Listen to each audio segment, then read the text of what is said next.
senior leader of a fast growing company, have you clearly defined what the next line of leaders should be focusing on this quarter, in the next 6 months, or in this year?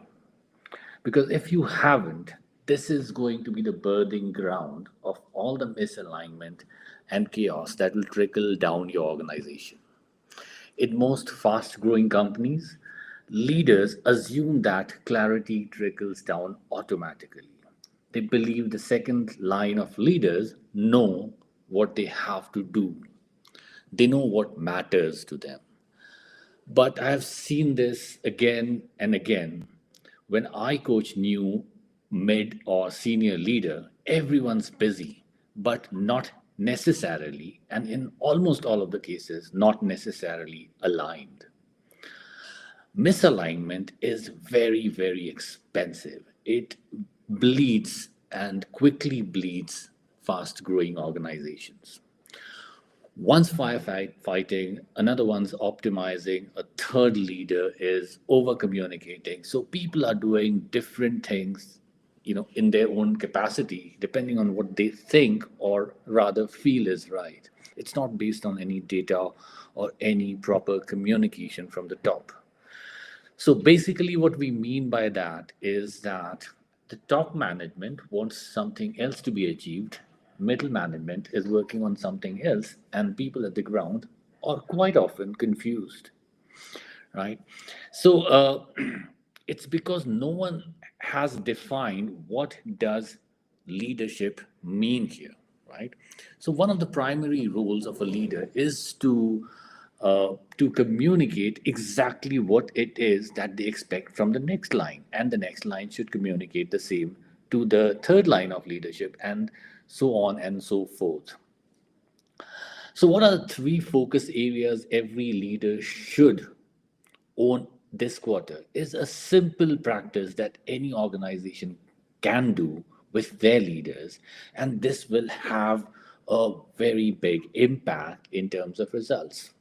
This is definitely a low hanging fruit because it's all about building this practice. Uh,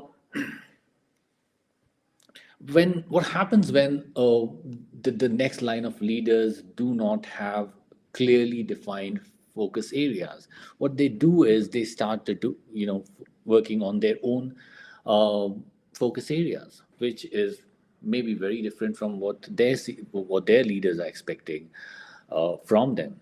And this creates what I call as a leadership vacuum, right? Because everyone's working hard. It's not about how hard you're working, it's just that we are focusing on different goals. As one organization, we are trying to achieve different things, just assuming that we are working on the same thing. So, what you should do as a founder or a senior leader, or at whatever level you are, uh, don't just set goals, right, for different business units. Have a conversation with the leader, the next line of leader that you are bringing up, you are hiring from outside.